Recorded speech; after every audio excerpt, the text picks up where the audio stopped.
Hi, this is my 6th vlog looking at coaching process. For this vlog, I look to use the Coaching Behaviour Assessment System, CBAS, developed by Ronald Smith, Frank Small and Earl Hunt. This system comprises of notational analysis of the coach's behaviour during a session based on predetermined categories. There are two classes of behaviours which these categories refer to. Those that are responses to immediately preceding player or team behaviours, reactive, and those that are initiated by the coach and are not a response to an immediate preceding event. Reactive behaviours include responses to desired performance, so positive reinforcements or non-reinforcements.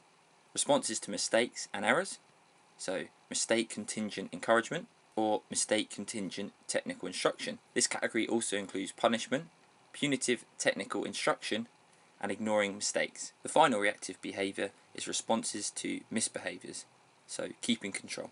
For spontaneous behaviours, there is the game-related ones, so general technical instruction, general encouragement, and organisation. There are also game-irrelevant behaviours, and this falls under general communication. Previous research has used CBAS to analyse the behaviour of some of the most successful sports coaches. Although these coaches are not strength and conditioning coaches, I still wanted to compare my own coaching behaviour with theirs. To do this, I recorded a whole session of myself coaching an individual.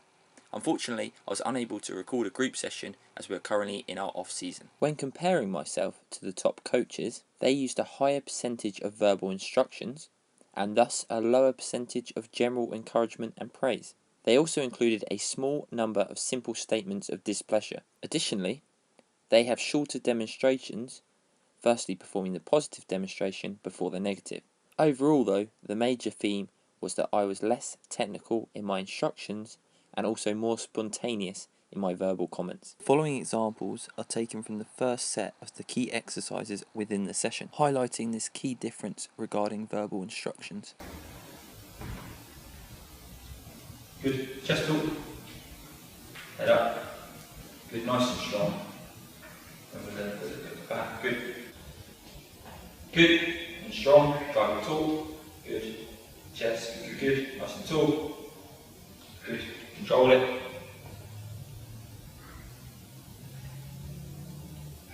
Good work. Strong. Drive it tall.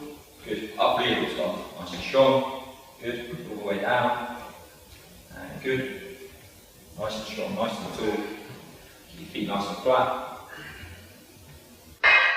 Research by Kenneth Moore and Ian Franks has shown that coaching behaviour modifications can occur with the use of direct feedback as reinforcement and as information in the form of guidance, supporting previous work by Locke. Therefore, for myself, it's important I consciously aim to provide more instruction-based feedback to the athletes I work with and less general encouragement. Using video or voice recording will help to monitor the type of verbal comments I use whilst coaching. It is important to note that literature has found that for this to be successful, the coach has to be aware of the required change, accept it, and have a willingness to attempt to change it. When looking at the coaching differences between myself and the data collected on some of the world's best coaches, there may be some further explanations for these differences. Firstly, the athletes I work with are younger and have less experience at the actions they are performing, and as a result may require more encouragement whilst performing the exercises to maintain self-efficacy. As a result, I may have developed a tendency to continue to provide spontaneous encouragement. Secondly, the top coaches are more experienced, and it is found that the more experienced a coach, the more instruction-based their verbal coaching. Finally, I am coaching players in a strength and conditioning environment, rather than in their sporting environment like technical coaches. It is typical within football environments for a negative perception of strength and conditioning to exist, and as a result, this may lead me to provide general encouragement throughout sessions to ensure they continue to work well. In conclusion though, it is important that I look to develop a more instruction-based coaching vocabulary when working with my athletes, especially as the level of athletes I work with progresses. Providing more experienced athletes with continued general encouragement may lead them to switch off when I do provide instruction-based comments. It will also aid my coaching with the younger players who are less experienced athletes, who are generally learning new actions